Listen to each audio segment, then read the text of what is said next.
This time me name is Ufa. Belize me come from the Belize City area. 110% Belize and proud of it, sir. Don't tell me about maritime area. Long time ago agreement by the slave master. Talking about the head on the Belize and dollar because patriots. All people who love them country bad, bad love them homeland. Will never give it up to another nation. Them country bad, bad love them homeland. Will never give it up to another nation. This a we we the fear. Nobody give it to no Guatemala. Follow me now. This a we the fear.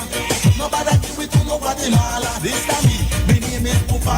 Belize me come from the Belize City area. 110% Belize and proud of it, sir. Don't tell me about maritime area. Long time ago agreement by the slave master. Talking about the head on the Belize and dollar because patriots. All people who love them country bad, bad love them homeland. Will never give it up to another nation. Them country bad, bad love them homeland. Will never give it up to another nation. This a we the fear. Nobody give it to no Guatemala. Follow me now. This a we the fear. Nobody give it to no Guatemala. This time me name is Ufa. Belize me come from the Belize City area. 110% Belize and proud of it, sir. Don't tell me about maritime area. Long time ago agreement by the slave master. Talking about the head on the Belize and dollar because to no Guatemala. Follow me now. This a we the fear. Nobody give it to no Guatemala. This time me name is Ufa. Belize me come from the Belize City area. 110% Belize and proud of it, sir. Don't tell me about maritime area. Long time ago agreement by the slave master. Talking about the head on the Belize and dollar because patriots.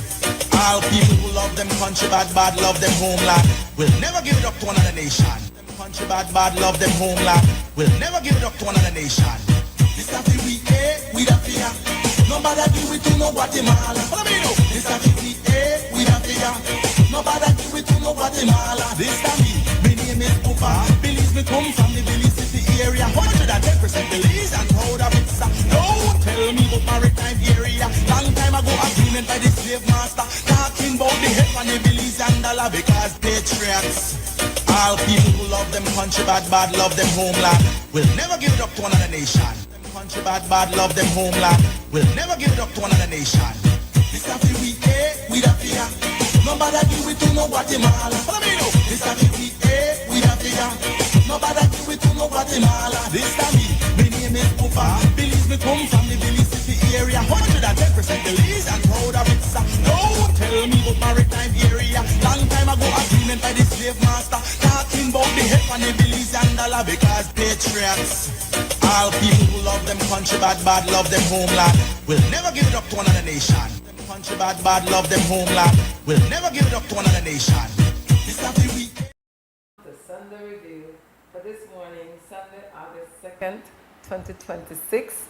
Wanted to say right, Brother Akko is in XTV studio. He was our guest for Ubada Educational Foundation, African Emancipation Jubilee, and African Reparation Awareness Day Community Actions for 2026. I'm Sister YaYa, Marin Coleman, producer and host of Belize's only news review talk show. And here on Echoing Christie. And the slogan is making sense of the news. So we have our co-host, Brother Akko Mutota, and I'll have him introduce. We got tougher guest this morning. Brother Akko, favorite adjective. He's our illustrious guest. Good morning, Brother Doc Tsenay. But I'll have Brother Akko introduce you. Good morning to the listening audience out there. It's once again a pleasure to be on Sunday Review, and it's a pleasure to be actually in Belize, where I've been for the last 5 or 6 days. This morning our guest, Dr. Tsenay Serequeberhan, is an African scholar born in Eritrea. He's a philosopher, and my reason for contacting him was related to this book here, Return to the Source. One of the foundation books of the revolutionary movement of the 1970s in the Caribbean. And in that we were at the center of an ideological debate, which was the so-called Marxist versus the nationalist debate. And in that book, Cabral offered us guidance and direction philosophically and ideologically. So when I saw this book being written, updated, not written, expanded by this brother, it brought me back to my period in the revolutionary movement. So I felt it absolutely necessary to engage him, to explore with him the works of Cabral and also his other works as an African philosopher. So I'm very happy this morning to be with Dr. Tsenay Serequeberhan. Good morning, brother. Welcome to Belize.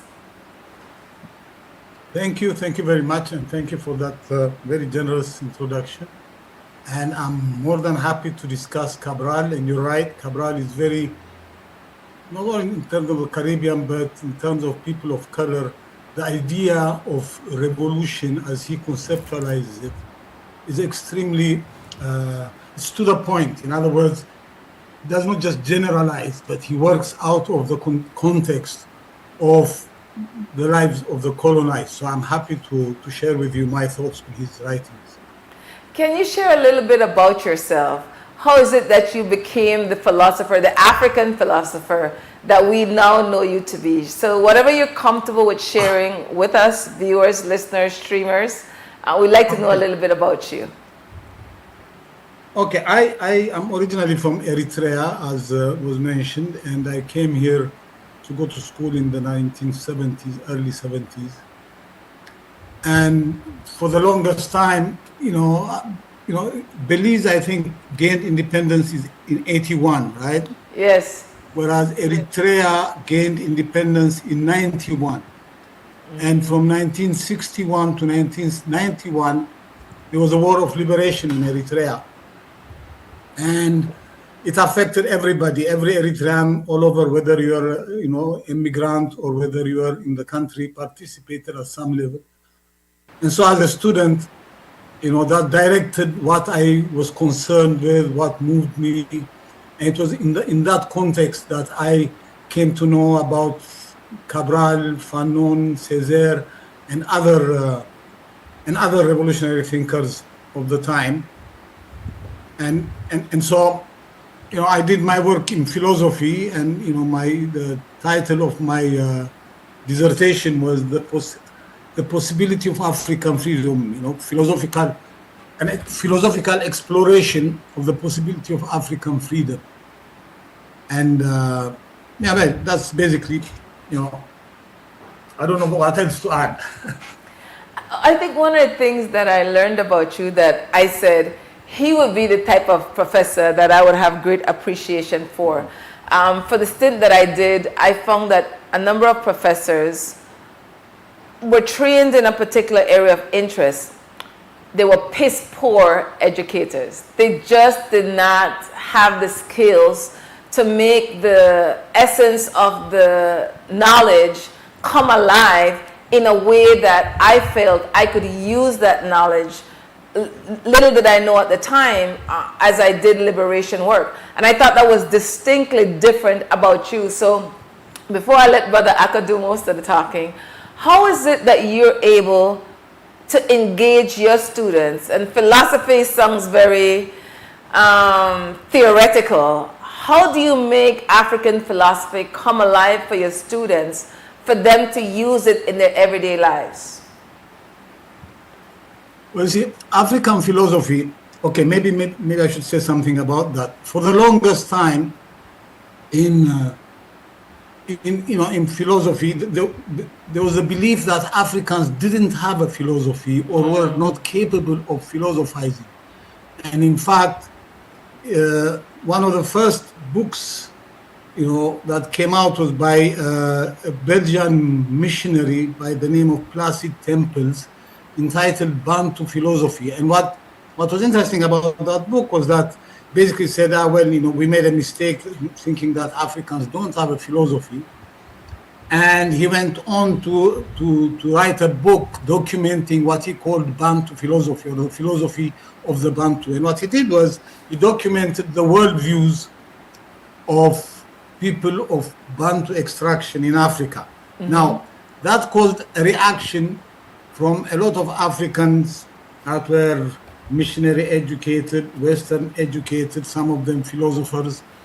And some of them appreciated that and took it on and claimed then that there are different worldviews, that these are African philosophy. On the other hand, there were Africans like Pauline Homtunji, for example, who criticized this and insisted that philosophy is what African philosophers themselves write, not worldviews.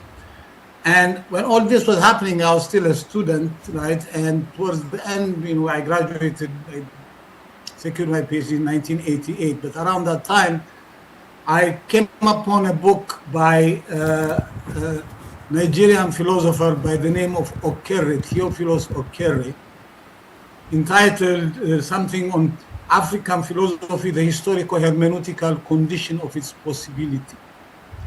And that was an interesting because he was not with the ethno-philosophers, those who said that African philosophy is just worldviews, nor was he with those who criticized them and just claimed that philosophy is what was trained in philosophy. Right? The hermeneutical perspective is a view that sees philosophy as originating in specific cultures as a critique of those cultures in terms of the needs and the situations of the time. So when I teach philosophy, for example, one of the things I try to do is to connect with the concerns of the students, to show them that philosophy, unlike the other disciplines, does not work with abstractions, but with concrete life. Right? That philosophy is an inventory, it's an exploration, a critical assessment of the traces of life that constitute our existence. And I try, sometimes I succeed, other times I don't. But the main thing is to show them that there's a way in which, the fact that we all think, we are also, to that extent, philosophers. Respect, Brother Akka. Comments? So, in listening to him, I don't remember where the particular quote comes from at this point, but it was in response to the European negation of what they perceive to be African philosophy and culture, and the statement is, "I think, therefore I am." And I think it's the Ubuntu philosophy of South Africa. Yeah, yes. I think, therefore I am, and I am because we are. And so this concept of life has always been part of African philosophy. This concept, it has always, this philosophy has always been part of African life. And if you move around, you study any other culture, whether it's the Akan or the Twi in Ghana, you would see similar statements that indicate that there's an undercurrent, a consistent undercurrent of African philosophy. What? Yeah, no, and also, actually, the thing, what's interesting is that philosophy, right? For example, the idea of worldviews, right? A worldview presupposes somebody that formulates that worldview, presupposes somebody that thinks through a conceptual idea of how we understand life, how do we understand anything in our existence, right? And philosophy is the thinking through of that. It's not so much the worldview, but the thinking through of that. And what's interesting is when you look at the situation of Africa, you find that we were formerly colonized. And what does that mean? It means that a certain culture was superimposed on our existence, right? And our cultures were seen as basically subcultures or not quite cultures. That in fact, for the longest time, for example, African languages were not even considered as languages. And so philosophy, to be, at least as I understand it, to be pertinent, has to be a questioning of all this. A questioning of all this, precisely because, it's not so much that this is something peculiar to African philosophy, but that questioning is what constitutes philosophy. If you go back and look at Socrates, for example, all he does is question, right? And out of that questioning, then we develop some kind of sense of what and who we are. Now, yeah, okay, and I'll have more to add, once we, okay. So, I haven't had a chance to read your book. I didn't even know about the book until Brother Akka introduced me to it, but I read a few pages. And I'm like, damn, this is deep. As colonized people, as people who came out of enslavement, many of us are disconnected from our authentic African worldview, culture, way of being, that we don't even know that the values or the worldview we have are not from our people. And so we're very attached to colonized worldview and value systems. And so this is next level to, as a part of our own decolonization, as you have described, that would be required for us to do, to imagine a different world. But if that is not even in your thought pattern, how do you come to that? Okay. Okay. Let me use some concrete example from the book. If you look at the introduction to the book, Return to the Source by Cabral, I mention the names of Césaire, Fanon, Cabral, and I do so in terms of two concepts, central concepts or ideations that Cabral has. One is re-Africanization, and the other one is return to the source. And maybe I should say something about both. Okay, now for him, these are not just slogans, they are conceptions of how we go about constituting ourselves in the modern world. Now, Cabral is from Guinea-Bissau, at least he was born there, and he goes and, after high school, he goes and studies in Portugal, and in studying in Portugal, now he ends up becomes an agronomist. He has a PhD in agronomy. He studies at the Technical University of Lisbon, right? And for the Portuguese, this idea that the westernized African is an assimilado, an assimilated. And if you look that terms up, what it means is an assimilated African is an African that has gone beyond his ethnic background, beyond his Africanness, if you will, right? And he's become elevated.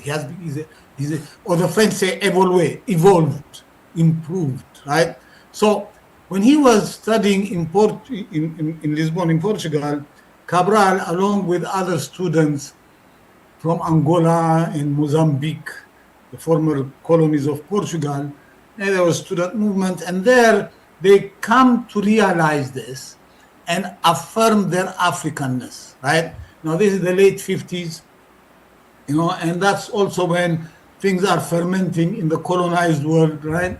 And after he graduates, Cabral works for a time in the Portuguese Ministry of Agriculture, and he's sent by them to the colonies to study the soil and stuff like that. Now, in Africa, then he goes and he relearns his culture, his language, he reclaims himself. So this re-Africanization then is a reclaiming of oneself. Now, along with that, he has also the concept of a return to the source. Now, what that means is not so much returning to some ancient way in which our forefathers lived, but rather reclaiming our humanness. A human being, unlike other animals, does not have species specification. A human being is an openness to possibilities, is a existence that is open to possibilities. Now, what colonialism does is stops that. For example, Cabral says that in several of the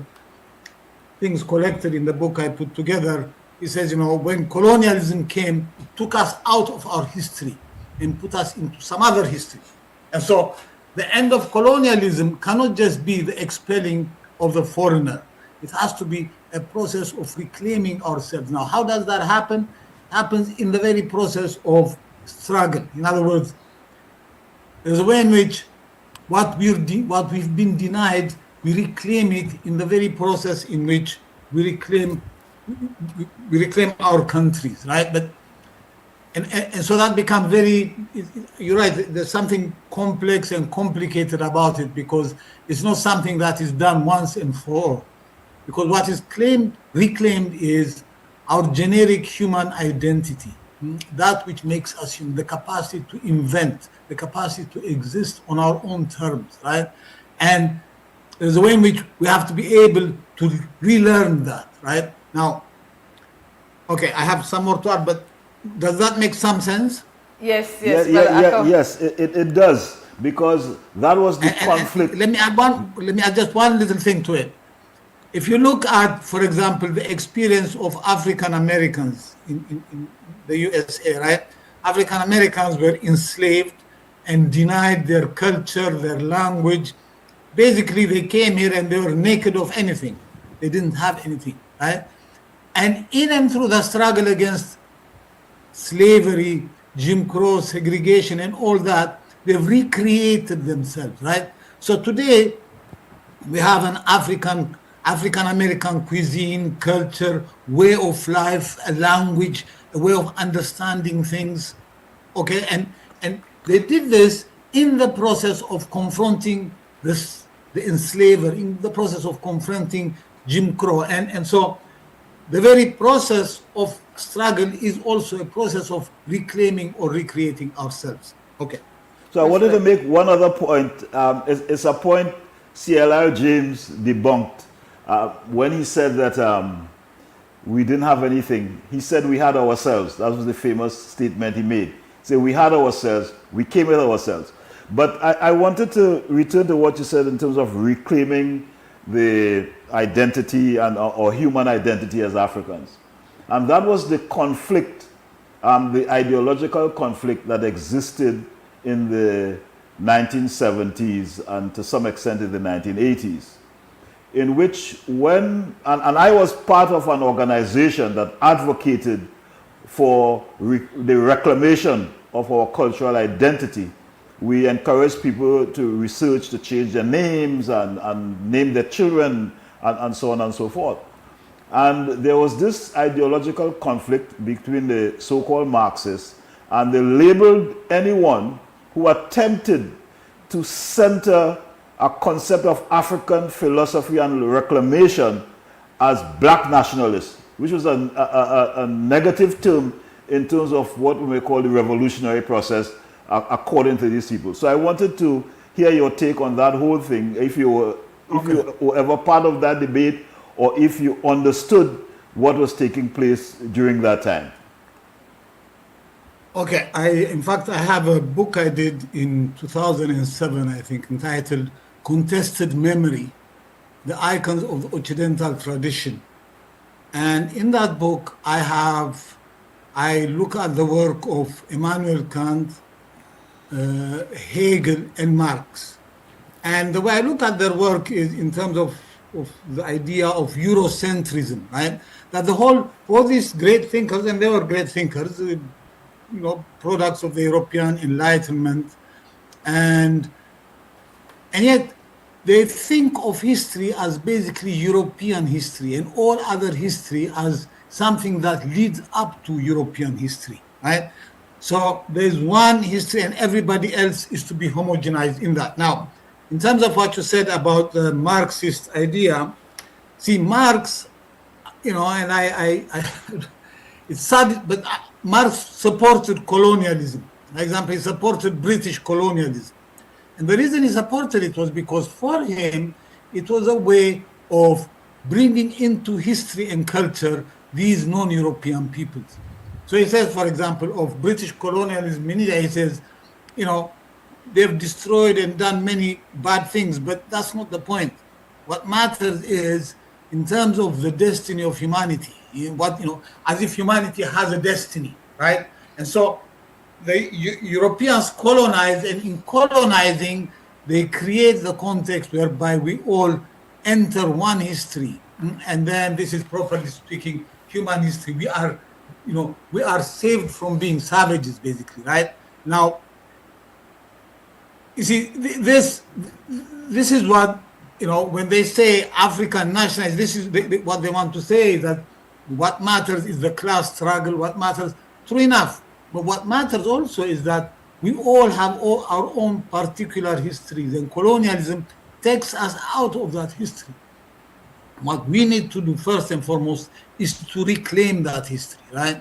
Now, that was what you must have encountered, yeah, because that was indeed the case. There was, this idea that Marxists had that, and Cabral, for example, in one of the pieces that I have in the collection, begins by saying that. He says, even for Marxists, supposedly we were introduced into history by colon, but that's not it. What has happened with colonization is that we are taken out of history. We are denied our history. And what we need to do then is to reclaim. That is because, see, what's interesting is history is happening, the happening of life, right? And the Marxists had an idea that this happening of life happens in 5 stages. And that pre-established this. You had primitive society, and then you had primitive socialism, primitive, huh? Yeah, primitive society, yeah. Yeah. They had primitive society, and then they had slave society, feudal society, feudalism, capitalist society, and then socialist society. And all these are going to come about as a result of the dialectic of history and the dialectic of economic exploitation, right? Now, what's interesting about this is the highest level then is occupied by Europe, right? And just as the Europeans, the Europeans in unfolding their history are in effect doing a service to humanity.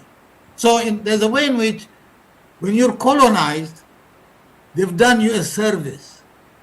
Now, what's so outrageous about this is that to this day, for example, the former French colonies in Africa pay what is known as a colonial tax. And this tax they pay to France to this day has to do with the fact that the French came there and built things and improved things. And so this is a compensation for all that. Right now, with Cabral, African revolution is not about that. With Cabral, to revolt means to reclaim our capacity to be human, to reclaim our historicity, to reclaim. Now, this does not mean going back and living the way our ancestors did, right? Because that's another time, that's past. What we have now is we are Africans in the context of the modern world, right? When we refuse to be subjugated, then we have to reclaim what it means to be non-subjugated within the context of the modern world. And what's difficult about this is there are no models or examples for it. It is something that we recreate or reclaim in the process of engaging it. So, very interesting, the statement you made about Marx represented Eurocentric thinking. And I think too many of our progressives did not understand there was something called Eurocentrism or Eurocentricity, and which a lot of Europeans, even the progressive ones, were impacted by. And even though it is not as, what you may call, profound as now as it was then, the recent work by Francis Fukuyama, which has since been debunked about the end of history, is another example of this Eurocentric idea manifesting itself in the US. So I don't know if we'll have time to look at that. Yeah. I mean, I know a little of Fukuyama's work, but the thing is that history ends. And what does that mean? It means basically that European, that's it, that capitalism has been established, European dominance, right? There's nothing. But see, what's interesting is history is what happens in Belize and what happens in Alaska or what happens in Central Africa cannot all happen in the same way or be directed to the same end, because these are very, very different places, What people look for, how they live in Belize and the way they do in Central Africa or in Eritrea is different, right? And so, but what the Marxists have done is they've come up with this idea of history as the self-unfolding of spirit. This goes back to Hegel. And what Marx does is gets rid of this idea of from Hegel and looks at economic manifestations of human interaction. Hello, are you still there? Yes. Okay, because I lost you here. I can't see you. Yes, we're Okay. here. And so what's interesting for me is people like, for example, Cabral, Fanon, Aimé Césaire, especially Césaire, right? Césaire, for example, you know that he was a member of the French Communist Party, right? And he has Aimé Césaire, yes, Discourse on Colonialism. Yeah. After the Discourse of Colonialism in 1956, he resigns from the French Communist Party. There's a famous letter to Maurice Thorez. And when he resigns, he says, we reclaim ourselves. We have the right to personality. We have the right to history. You know, in other words, what he's basically saying is, you know, it's not so much that I'm against Marxism or communism or anything else like that, but be it Marxism or anything else has to be adjusted to our situation. We have to reclaim it within our own context. Hence, we have to do what Cabral has done, what Fanon has done, which is to say the critique of the class struggle, the critique of capitalist oppression has to come within the context of our process of reclaiming ourselves. Because our history and the history of the European working class is not one and the same. We were a different people with a different culture that was subjugated now. We have to take that into account. Otherwise, you know, I mean, like, for example, when you said that some people were mistaken, for example, Nkrumah has a book entitled Class Struggle in Africa, right? And that book is basically an application of Marxist-Leninist thought to the context of Africa without taking into account the specificity of Ghana or Africa or our difference. And what matters is that we have to take into account that difference. We're not replicas of Europe. Okay, excellent first half hour. We have to take a quick break and come right back. Okay. Stay tuned. All right. Smart for everybody. Smart leading everything. Smart give you everything. Smart offer everything. Smart give you everything. North to the east and the south and the west. Smart are the best. Calling. Double up my data and give me all the text. In fact, give me a plan for my family. Unlimited calls, so me like it. And Smart make everybody feel happy. Bringing people together, me want it now. Smart got love for everybody. Me want my Smart plan. Want it right now. Me want my Smart plan. Want it right now. More bundles, data plan. Me want my smartphone, internet in my hand. Call me want my Smart plan. Want it right now.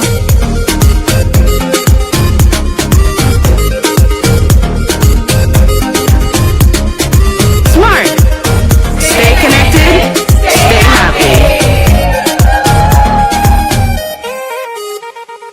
At Atlantic Bank, your convenience is our priority. Our contact center is designed to enhance your banking experience. With a wide range of customer service options, you save time and effort. You can easily call in to block or unblock your debit and credit cards, perform account inquiries, and access detailed card information. Whether you need assistance with online banking, merchant support, or general inquiries, our team is ready to help. For added convenience, if all operators are busy, you can leave your number and an operator will return your call as soon as possible to ensure you receive the support you need. Depending on your transaction type, we may need to verify your identity through a set of security questions. And remember, Atlantic Bank will never request your username or password for Atlantic Online via phone call, text, or email, ensuring your personal information remains safe and secure. Our support team is available Monday to Friday from 8 a.m. to 6 p.m. in both English and Spanish. Simply dial 223-1212. This is a dedicated line for our contact center. Atlantic Bank is committed to providing you with exceptional service and the tools you need to manage your finances conveniently and securely. Take full advantage of our easy-to-use contact center services today. Atlantic Bank, building the future together.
Nobody do it to no Guatemala.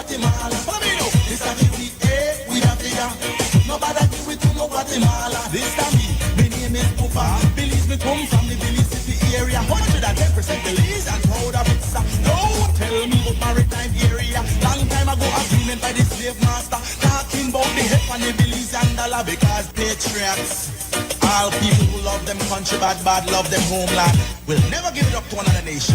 Them country bad love them homeland. Will never give it up to another nation. This a we da fear. Nobody do it to no Guatemala. Follow me now. This a we da fear. Nobody do it to no Guatemala. This a me name is Pupa. Belize me come from the Belize City area. 110% Belize and proud of it. Don't tell me about maritime area. Long time ago agreement by the slave master. Talking about the head on the Belize and dollar because patriots. All people who love them country bad love them homeland. Will never give it up to another nation. Them country bad love them homeland. Will never give it up to another nation. This a we da fear. Nobody do it to no Guatemala. Follow me now. This a we da fear. Nobody do it to no Guatemala. This a me name is Pupa. Belize me come from the Belize City area. 110% Belize and proud of it. Don't tell me about maritime area. Long time ago agreement by the slave master. Talking about the head on the Belize and dollar because patriots. All people who love them country bad love them homeland. Will never give it up to another nation. Them country bad love them homeland. Will never give it up to another nation. This a we da fear. Nobody do it to no Guatemala. Follow me now. This a we da fear. Nobody do it to no Guatemala. This a me name is Pupa. Belize me come from the Belize City area. 110% Belize and proud of it. Don't tell me about maritime area. Long time ago agreement by the slave master. Talking about the head on the Belize and dollar because to no Guatemala. Follow me now. This a we da fear. Nobody do it to no Guatemala. This a me name is Pupa. Belize me come from the Belize City area. 110% Belize and proud of it. Don't tell me about maritime area. Long time ago agreement by the slave master. Talking about the head on the Belize and dollar because patriots. All people who love them country bad love them homeland. Will never give it up to another nation. Them country bad love them homeland. Will never give it up to another nation. This a we da fear. Nobody do it to no Guatemala. Follow me now. This a we da fear. Nobody do it to no Guatemala. This a me name is Pupa. Belize me come from the Belize City area. 110% Belize and proud of it. Don't tell me about maritime area. Long time ago agreement by the slave master. Talking about the head on the Belize and dollar because patriots. All people who love them country bad love them homeland. Will never give it up to another nation. Them country bad love them homeland. Will never give it up to another nation. This a we da fear. Nobody do it to no Guatemala. Follow me now. This a Welcome back to Sunday Review, Big Sunday Review. Brother Mutota is in Belize. Trust me, they're all over Belize. We enjoy Brother Akko. And our guest this morning here on Sunday Review is Brother Doc Tsenay Serequeberhan. I've been practicing your last name, brother. And this is a part of going back to the source to learn how to pronounce African words. And so let me ask, in this segment, Brother Akko says it all the time, how important culture is in us decolonizing ourselves. But for most of us, culture has become performance. It has become transactional. It's not really about decolonizing ourselves. So take us through culture being critical in us decolonizing ourselves. Okay, let me just share. Okay, for example, in the break I went and I found this text I was mentioning before by Césaire entitled "Letter to Maurice Thorez," his resignation of from the French Communist Party, and one of the things he articulates in that letter is his conception of the universal. Now, for the Europeans, and especially for Hegel, who is the one great European philosopher of the 19th into the 20th century, the universal is a kind of homogenization. In other words, Europe expands on the face of the earth, and as it does that, it takes over places, it genocides or exterminates indigenous people, or on the other hand, commingles with them, right? And the universal then becomes a globalization of a particular. And what is that particular? The particular culture of Europe. Now, Césaire proposes a different conception of the universal, and I'll quote him. He says, "My conception of the universal is that of a universal enriched by all that is particular, a universal enriched by every particular, the deepening and coexistence of all particulars." Meaning, there's a way in which, when, for example, you talk about the UN, you talk about 100 and some countries, that each country, no matter how big or small, has the same vote. And if it was really to function that way, what that means is all these particulars coming together then form, coagulate into a universal of differences.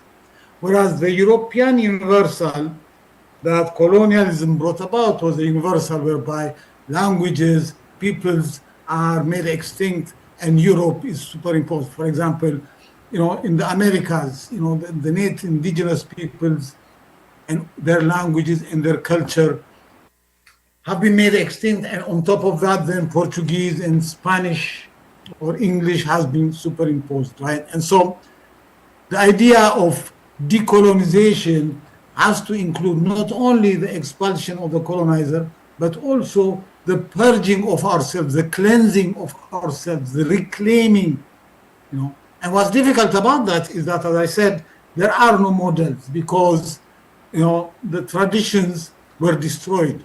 So we have to recreate, reinvent ourselves. And a good example for me is what African Americans did in this country, because they came here, lost their languages and everything else, but still they recreated themselves out of need and necessity. Respect, Brother Akko. So you made a point earlier, before we went to the break, about people believing that when you reclaim your culture, you go back to a past. And in other words, the example I use is that not because our ancestors wore rings in their nose 200 years ago that we have to return to that in a mechanical I have my ring in my nose. No, that's not about you. It's the argument some people use to negate the idea. And one writer, I think it was Ngugi, who called that silly statement irrelevant traditionalism.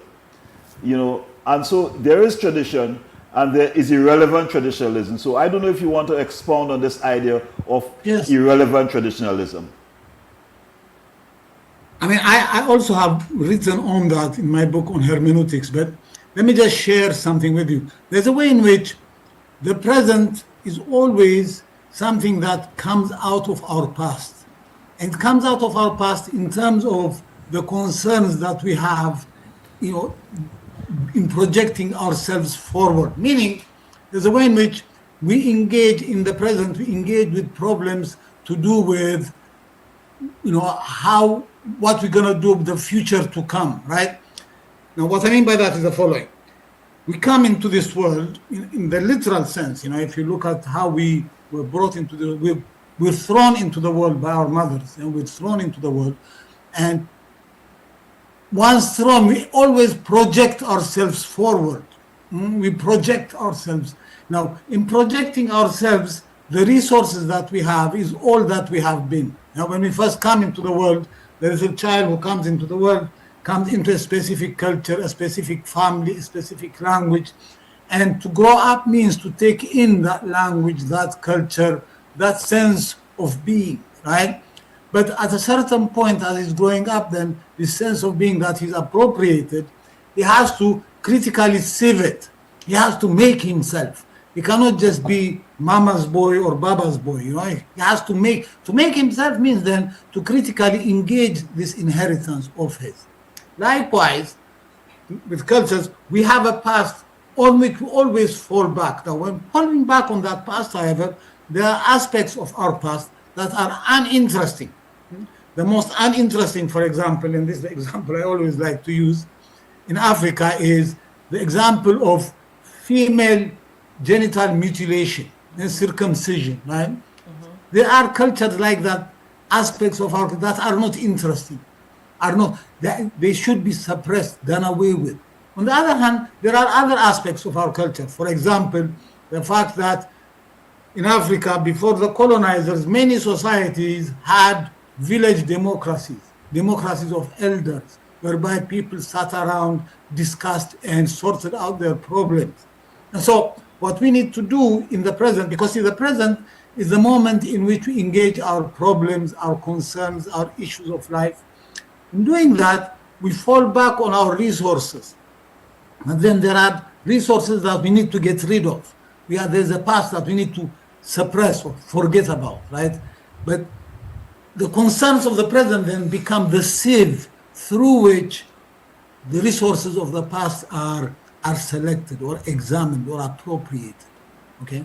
Now, this irrelevant tradition or, dead history. There's a philosopher by the name of Hans-Georg Gadamer who talks about effective history and dead history, right?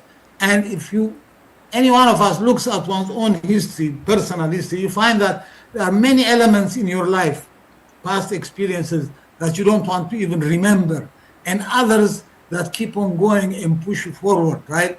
And so, likewise, in the history of peoples, that's what we need to do. In struggling against colonialism, then, there are elements of our culture that are useful, that have to be appropriated and expanded on, and others that have to be, pushed back,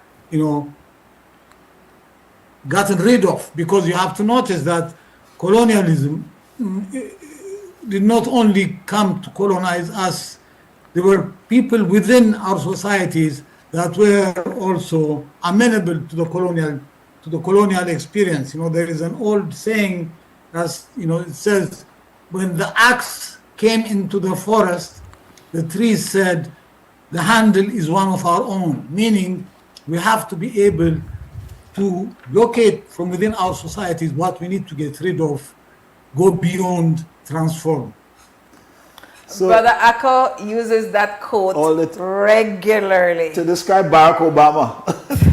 And one of the things that I read in the new expanded edition, Return to the Source, selected text of Amilcar Cabral, edited by Africa Information Service, revised and expanded by Tsenay Serequeberhan. And he's our guest this morning on Sunday Review. One of the things that I like the quote. No, first off, I'm going to tell you what I like about books. You dedicated it to the struggle. Respect to that.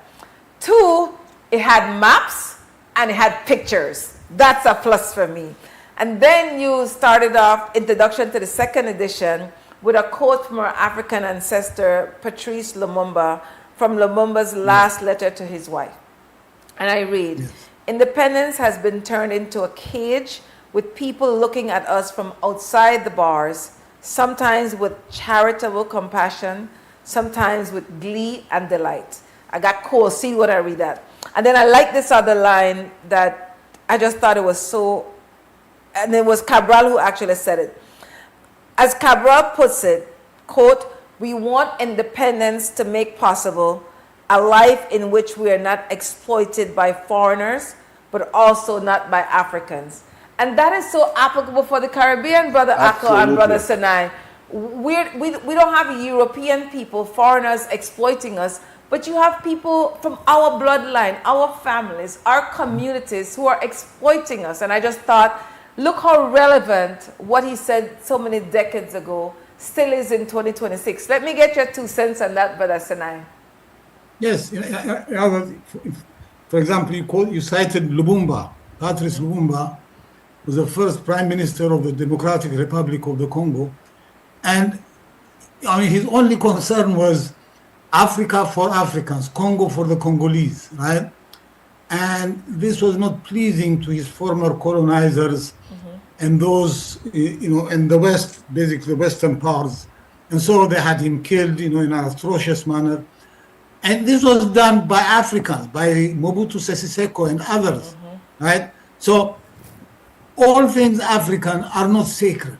We need to be able to critically assess our traditions, critically, recognize that there are Africans that benefit from the colonial situation, right? And it's not, I could name names, African leaders, but there are westernized Africans that see themselves the way that the European sees them. There's a concept developed that was first articulated by W.E.B. Du Bois, the African-American philosopher and one of the greatest thinkers of the 20th century, the idea of double consciousness, right? Seeing yourself the way the European sees you, yet on the other hand, seeing yourself, knowing how the European or the colonizer sees you, but seeing yourself differently, right? So these two senses of the word are very important, the idea of double consciousness, because there are Africans that see Africa the way the colonizer saw Africa and relate to the continent likewise. But what we need to do is to be able to know how they see us and see ourselves differently. Brother Echo? So I want to return to a point you made when you quoted Césaire, in which Césaire spoke about the particular as part of the process of evolving philosophy. And it reminds me of a quote I used yesterday, is the whole thing about the Procrustean bed, in which is a Greek myth about this bandit innkeeper who would invite you into his home and then stretch you to fit the bed, because the bed was one size, and if you were tall and couldn't fit in the bed, he would cut off your legs, and if you were too short, he would stretch you to fit the bed. And I think it is so appropriate as an example of European philosophy, and even the politics and economics of our region in the Caribbean, in terms of the application of IMF policies, World Bank policies, that things that are harmful to us, we are told we have to stretch to accommodate it, and things that are not necessarily good for us, they say, well, we'll have to cut your feet to fit it. So this Procrustean tendency is, I think, something we must understand as a critical part of European philosophy that exemplifies itself in economics and in politics. I don't know if you want to speak about that to some extent. See, the thing is, these things are imposed on us, right? For example, the World Bank, International Monetary Fund, they come up with programs and they insist that we abide by them, right? But there has to be a way in which this idea, for example, of self-reliance, right? For example, there's this that we have to be able to rely on our own resources. We cannot just depend on, because there are parts of our societies that are amenable to depending on the West and existing because they think of life in Western terms. We have to be able to go beyond that. We have to be able to appropriate a sense of what is proper, what is life, what can we do in terms of economics or politics. It cannot just be imitating Europe. For example, if you go and look at Fanon's book, The Wretched of the Earth, which mistranslated should be The Damned of the Earth, Le Damné de la Terre, the Damned of the Earth. If you look at the last chapter of the book, the conclusion, he talks about inventing. He says we can do anything so long as we don't imitate Europe, that we have to invent, create. And what does that refer to? It refers to the fact that that is what human beings do. Cultures are inventions, right?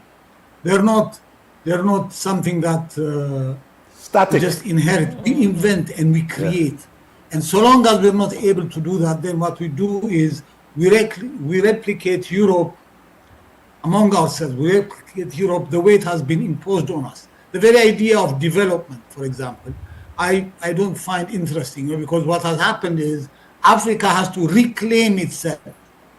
To develop means to develop like who? To reclaim yourself means to open up, to develop like yourself. Good.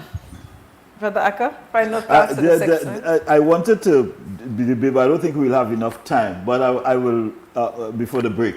Well, you could ask the question and then you could answer. I wanted to read something and get his response. Okay. And this is the part of Cabral that, attracts me the most in the book. You're looking at Cabral's book? National Liberation and Culture. The chapter in the book on national liberation and culture. What page is it? It is page 78. And he says, when Goebbels, the brain behind Nazi propaganda, heard culture being discussed, he brought out his revolver. That shows that the Nazis, who were and are the most tragic expression of imperialism and of his thirst for domination, even if they were all degenerates like Hitler, they had a clear idea of the value of culture as a factor of resistance to foreign domination. Brother Akka uses that quote regularly. But we have to go to break, Brother Tsenay. So I'll give you some time to think about it, and then when we come back after the break, you can share your thoughts. Okay. Break time. Okay. Tired of replacing light bulbs? LEDs are what you need. LEDs last up to 30,000 hours. That's 30 times longer than incandescent bulbs, and up to 8 times longer than compact fluorescents. So less changing and less trash. Planet Earth thanks you. And the LED experts at Brothers Habet and Habet will help you find the best LED solution with colors for every room and mood, starting as low as $6.95. You can even get LED strips for home, office, and industrial use. So say goodbye to fluorescent tubes forever. And because they use up to 90% less energy, you save money. Money you can spend on other things. So head to Brothers Habet or Habet and Habet today. You can also call, email, or Facebook us. Have a brilliant day. En Atlantic Bank, tu comodidad es nuestra prioridad. Nuestro centro de contacto está diseñado para mejorar tu experiencia bancaria. Con una amplia gama de opciones de servicio al cliente, ahorras tiempo y esfuerzo. Puedes llamar fácilmente para bloquear o desbloquear tus tarjetas de débito y crédito, realizar consultas de cuentas y acceder a información detallada de tus tarjetas. Ya sea que necesites asistencia con la banca en línea, apoyo para comercios o consultas generales, nuestro equipo está listo para ayudarte. Para mayor comodidad, si todos los operadores están ocupados, puedes dejar tu número y un operador te devolverá la llamada lo antes posible para asegurarse de que recibas el apoyo que necesitas. Para mayor seguridad, es posible que necesitemos verificar tu identidad con un conjunto de preguntas sencillas. Recuerda, Atlantic Bank nunca solicitará tu nombre de tu usuario ni contraseña de Atlantic Online por llamada telefónica, mensaje de texto o correo electrónico, asegurando que tu información personal permanezca segura y protegida. Nuestro equipo de apoyo está disponible de lunes a viernes, de 8 a.m. a 6 p.m. en inglés y en español. Simplemente marca al 223-1212. Esta es la línea dedicada para nuestro centro de contacto. Atlantic Bank se compromete a brindarte un servicio excepcional y las herramientas que necesitas para administrar tus finanzas de manera conveniente y segura. Aprovecha al máximo nuestro servicio del centro de contacto. Atlantic Bank, building the future together.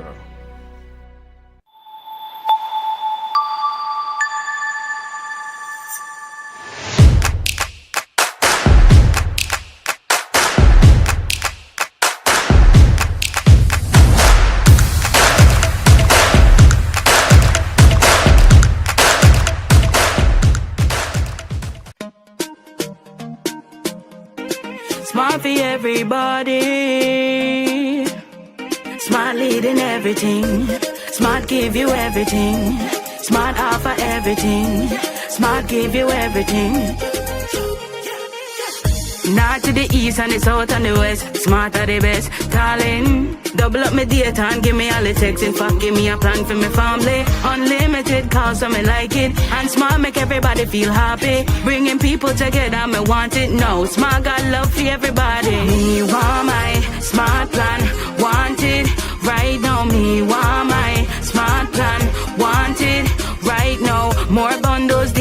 plan. Me want my smartphone, internet in my hand. Call me, want my smart plan. Want it right now.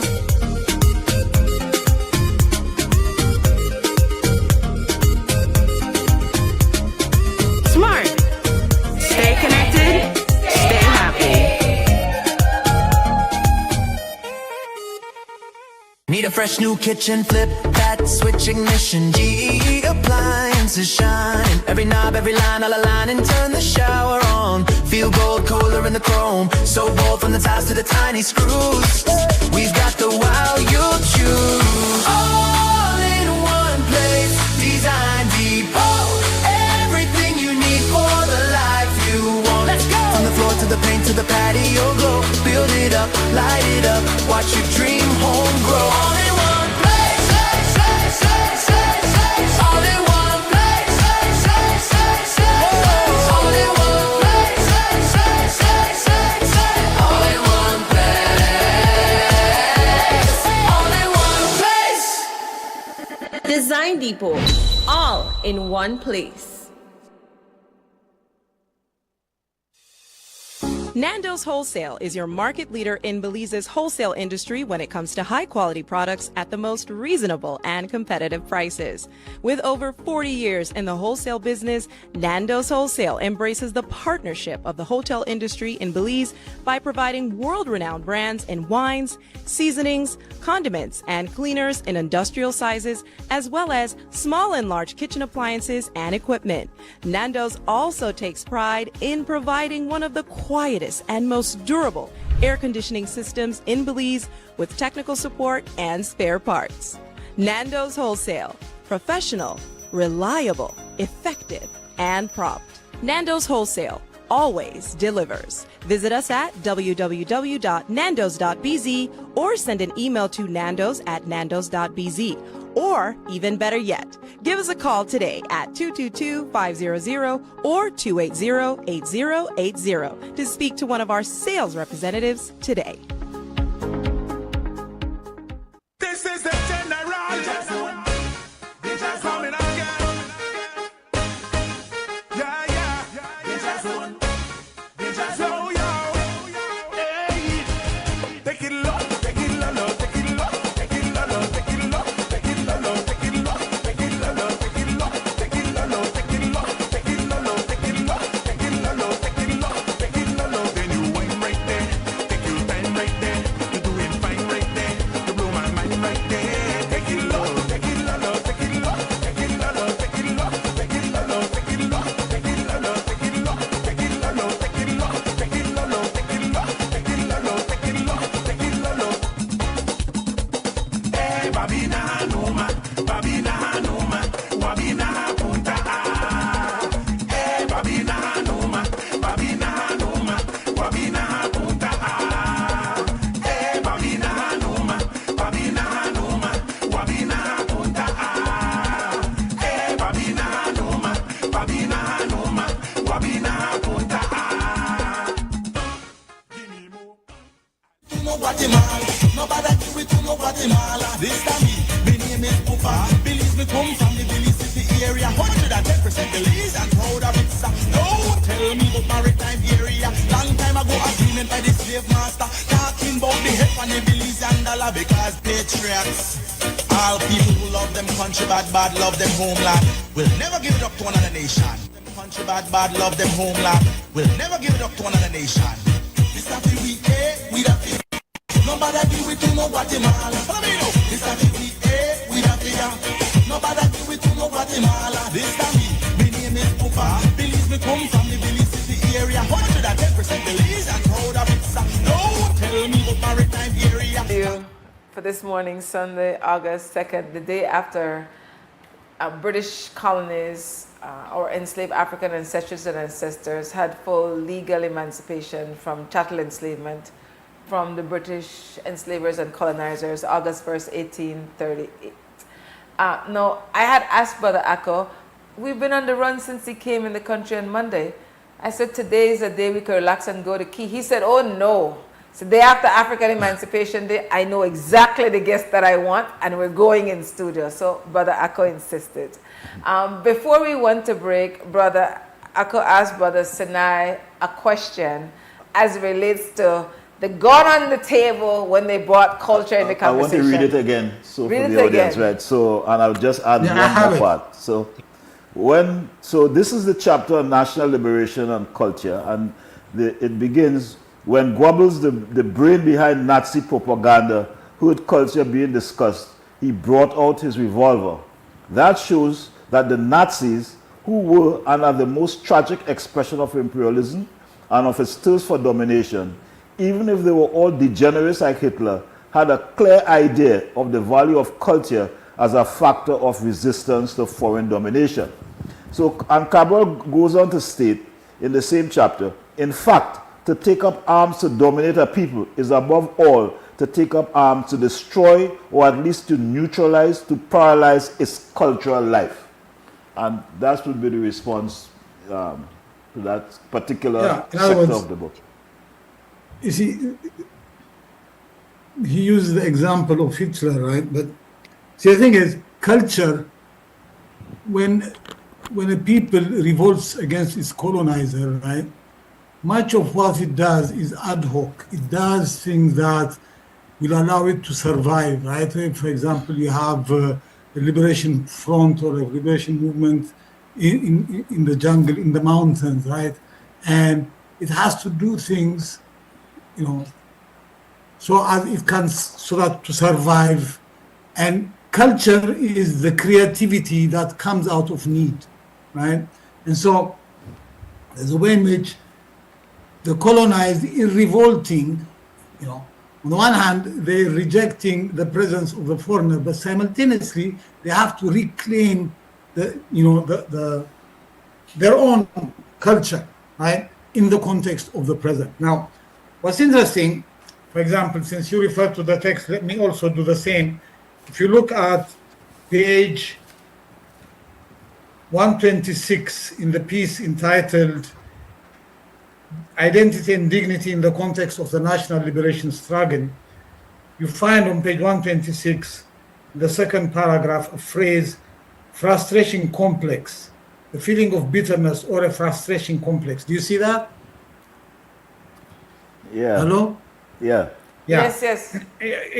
Frustration complex. And what's interesting about that is, she's saying in the colonial context, you have, if you will, two kinds of Africans, westernized Africans, and the French use the term evolved, the Portuguese assimilado, right? And what this group of Africans is very much in tune with the European culture, its language, trying to be like the Europeans. But then it's not capable, because it's always kept at a distance because of racism and the like. And so, on the other hand, then you have indigenous Africans that haven't been westernized, the kind of African that you see in pictures in National Geography, right? Tribal Africans, right? And they suffer by exclusion.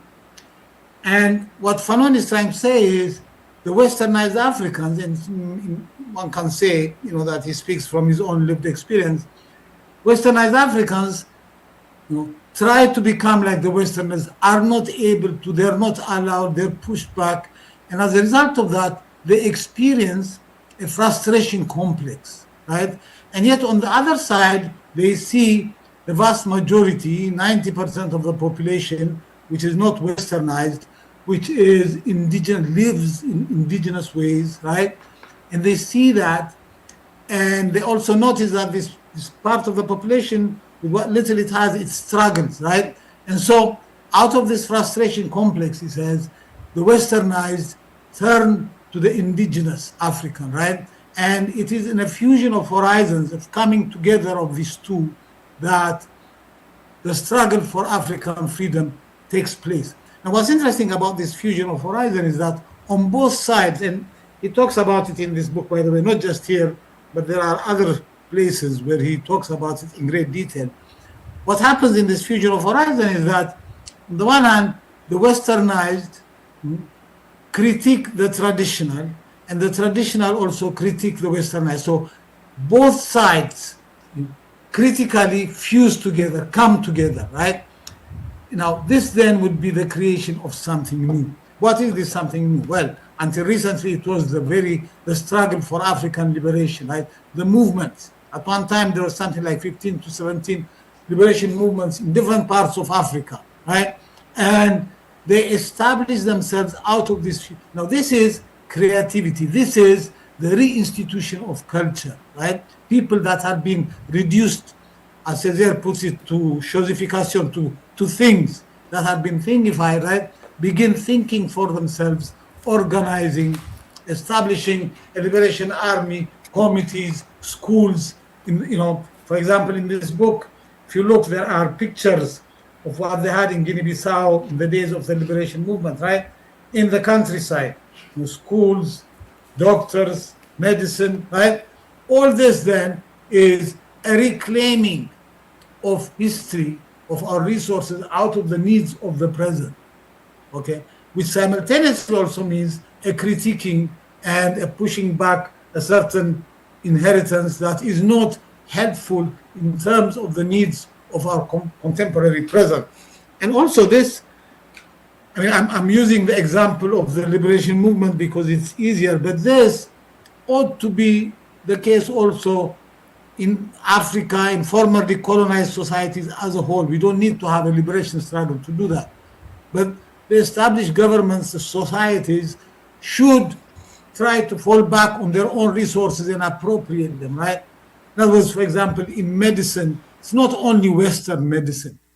If you look at China, for example, the Chinese have done a great job of looking at acupuncture and traditional Chinese medicine and appropriating what works, what is in effect medical within the context. We should also do the same, but not only in terms of medicine, but many other things, education and the like.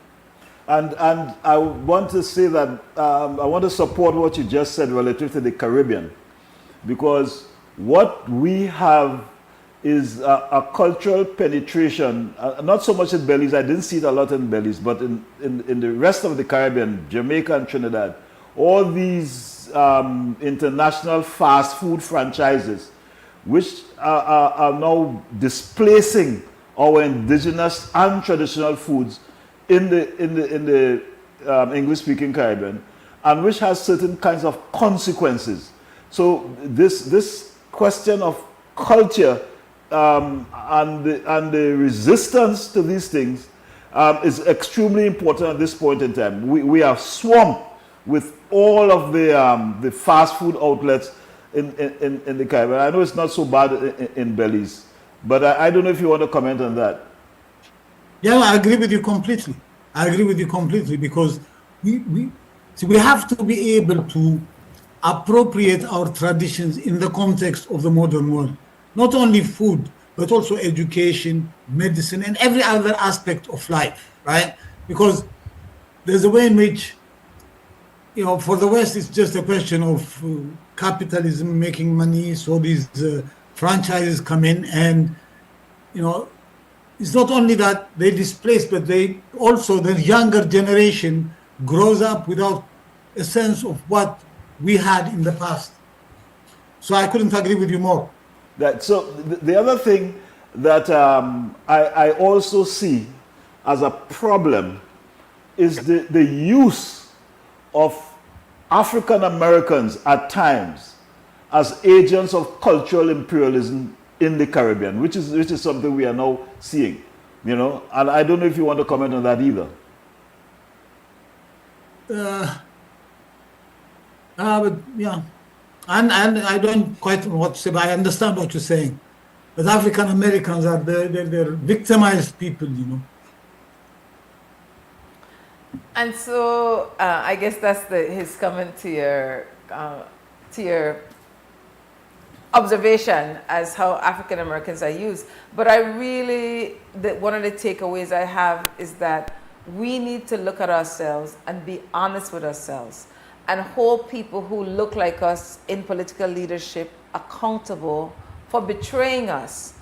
And out of that, the hope is that we'll come up with solutions to reimagine a different human being who is not as westernized and more authentically African keeping in mind that there's some things that we'll keep based on what the needs are now, and that out of that process, collectively, we'll create the world that we want to see, Brother Akko. And so we still have time, it's 11:47, but I just wanted a read from the both of you. I know for me, this conversation is very rich. And I was saying to Brother Akko, Brother Tsenay, for a brother who has written so widely on a very complicated, philosophy is not an everyday conversation, but the way you present, the way you engage, you're a good conversationalist. One of the things I admire about the way you're engaging us is that you don't hug the mic. You're not talk long. You know to say just what needs to be said and then give us an opportunity to engage you. So I want to know what your thoughts are on our conversation so far, Brother Tsenay. I'm not hearing him or seeing him. He left.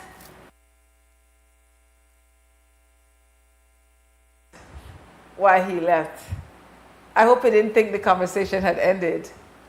I don't know what happened. So, Brother Akko, let me see if I can reach Brother Tsenay to find out what happened. What are your thoughts on the reasoning so far? It is good. And the reason I raised that question is not because I do not understand that African Americans are victims. I do understand that. My concern is those who have become allied with the ruling class and imperialism, like the Colin Powells of the world and the Barack Obamas of the world and the Condoleezza Rices of the world.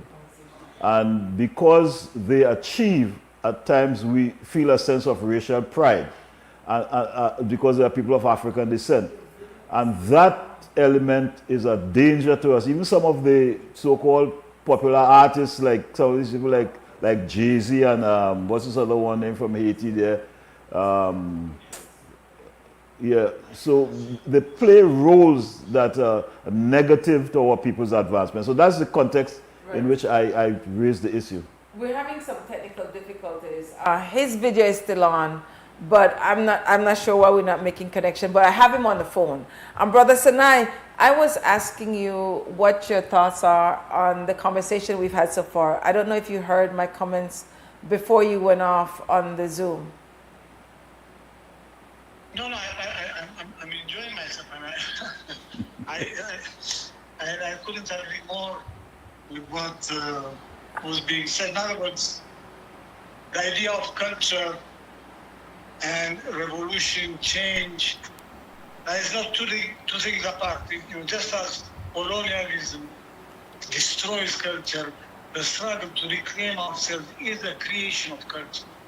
And that's the main point that Cabral makes, for example, this idea of a return to the source. The source to return to is ourselves, our capacity to create, to imagine, to think things through, as opposed to just repeating. Because what we have now is just Africa is independent, but we might as well not be, because things go on as they did before. But now, in fact, they go on at a discount, because the Europeans don't need to have armies there. We have our own armies that do the work for them. And so, but anyways. Well, I would say for sure what Brother Abraham and others are doing in the Sahel is a lived example of what reimagining ourselves is like in contemporary times. Yeah, see, there has to be difficult. So I don't quite know what to say because I haven't really followed any of this, practically in terms of what's happening in every day. But we have to be able to have some sense of ourselves. It can't just be that Africa just goes on the way it's going on right now.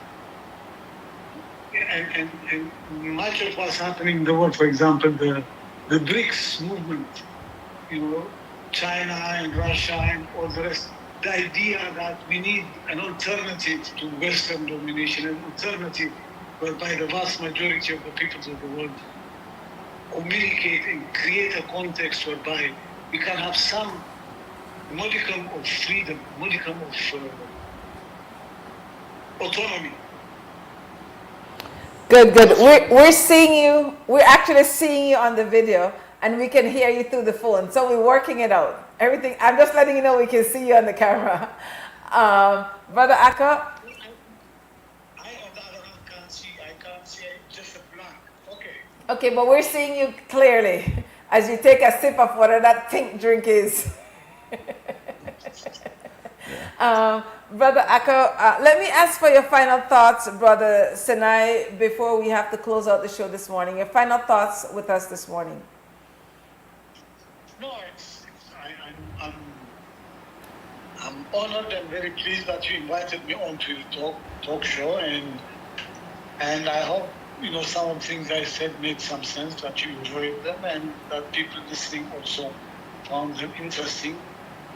And also, I have been to Belize once. Really? Was a periodic.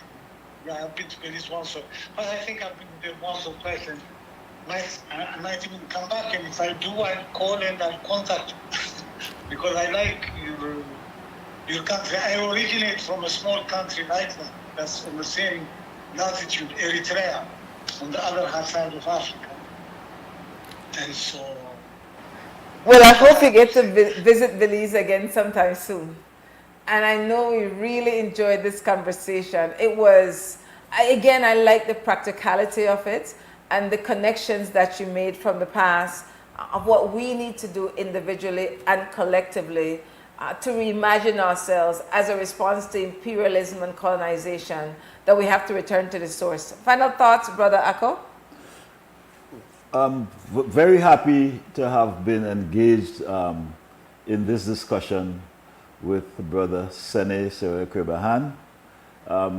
Cabral actually is one of my favorite political and revolutionary theorists. And I think people should read Cabral, because Cabral to me is more relevant now possibly than when he first wrote his book. Because everything that he has written about, in terms of returning to the source and imperialism and capitalism, we are seeing it playing out before our eyes. Another important philosopher is the Italian philosopher Gramsci. And when people ask me, for example, how I see the situation with Trump, I usually quote Gramsci, who wrote in the 1930s, I think it was, that the new world struggles to be born. The old world is dying. The new world struggles to be born. It is a time of monsters. And I think we live in a time of monsters. And so Cabral's work and Cabral's research is especially important to fight these monsters that have been created by imperialism, because Cabral was definitely against these monsters and committed in a practical way and theoretical way to fighting these monsters that Gramsci spoke about. Big respect, Brother Ako. Big thanks, and thank you for enjoying Brother Tsenay Serequeberhan to be our special guest today, especially after African Emancipation Day. And we can't say thank you enough, brother. Anything else you want to say before we have to part ways temporarily? Nothing, but very pleased that all this went well. Hopefully one of these days I'll come and I'll give you a call. Thank you very much. Give thanks. I want to say thanks to the people behind the scenes, our security guard, Shane Flowers here at XTV, Sister Christy Flowers, excellent job as usual. Downstairs on the second floor, we have Larry Guerrero, known as Larry G. The show will repeat at 5:30 today on XTV. And this will be the last time publicly with Brother Ako here in Belize. Brother Ako, much appreciation, gratitude. We'll never forget this moment with you. And it's just been so fulfilling. Our African ancestors and ancestors are very pleased that we're connecting as African children across borders. So big, big thanks for being our guest for UEF African Emancipation Jubilee and African Reparation Awareness Day 2026, Brother Ako. Thank you, Sister. Yeah, it was my pleasure being in Belize. I enjoyed being in Belize. I enjoy going to the market. I enjoy going to the bakeries, interacting with the people in the streets. Yesterday I walked around the south side by myself. Very interesting, even though people were saying I shouldn't be there, but wherever my people I don't feel threatened. And so I'm very pleased to be in Belize, and the experience was a wonderful one. Give thanks. Well, thanks. Yes, brothers, go ahead. Yeah, make sure to send me a copy. I'll send you my address or whatever is necessary. Send me a copy of this event. Okay? We'll definitely do that, brother, for sure. Until then, unorganized people will save the people. One love. Guatemala, this a we have the nobody do it to no Guatemala. This time my name is Pupa. Belize me come from the Belize City area. 110% Belize and proud of it. Don't tell me about maritime area. Long time ago agreement by the slave master, talking about the head and the Belize and dollar, because patriots, all people who love them country bad love them homeland will never